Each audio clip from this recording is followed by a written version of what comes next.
Hi, I finished listening to another book that's shortlisted for the Yoto Carnegie Medal, and it's Little Bang by Kelly McCaughrean. And this one is set in Northern Ireland in 2018, before the referendum on abortion. At this time, abortion is still illegal. We've got Mel. She's shy, she's very into her studies, into science. She's got a dream of going to Cambridge to study, and she's writing an essay on time, one that's going to be submitted to some sort of competition or something somewhere. I didn't quite work out where this essay was going, but anyway, whatever. Then we've got Sid. Sid is not a studious person. He prefers hanging with his mates, pottering about on his guitar, anything but working. Too unlikely. You'd never think of these two coming together. But they sit together, they've been placed together at school in certain classes, and so they sort of talk to each other, but that's about it. But New Year's Eve, Mel goes to a party where, on a hill. There's a bonfire, there's fireworks, and her and Sid get together. And she gets pregnant. Now, Mel's parents are very, very traditional.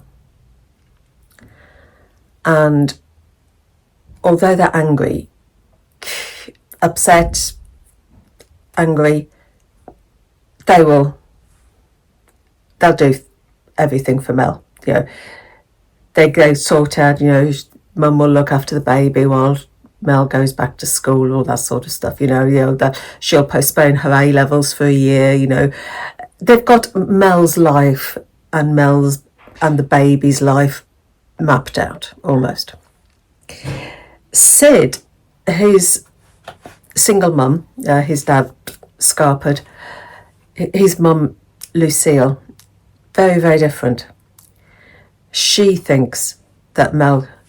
She tells Mel there are other options. She tells Mel's parents there are other options. She is very honest in the difficulties these two will face as teenage parents.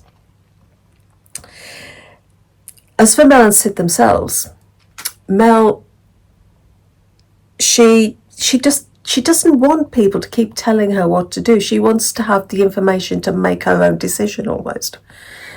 And Sid, once he's got over the shock, he leaves school and takes on all of these jobs because he's going to provide for the baby. This baby that they call Little Bang. And I do like the way that Mel constantly talks to Little Bang. We've got 2 points of view. We've got Mel, we've got Sid. We see them sort of simultaneously almost. And you hear their thoughts, you're in their heads. And what was eye-opening was how little, at that time when abortion was still illegal, how little information there was available for Mel. How there was nothing to help her. No one to help her. She was just being steered in that one direction, you're having the baby. The whole issue around abortion was cleverly handled in here because Mel was part of a debating society, is part of a debating society.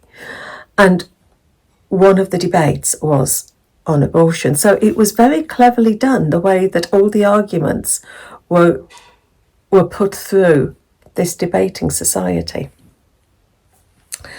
I think this is a good book for a school library. And the whole issue is well researched. It doesn't just focus on Mel. You see the way that things are affecting Sid as well. You see that they are in this together. And, it's a very balanced story showing the impact a pregnancy, particularly a teenage pregnancy, has on both the boy and the girl. I thought it was a really good read. I enjoyed it thoroughly. So that is A Little Bang off the Yoto Carnegie Medal shortlist. So happy reading. Take care.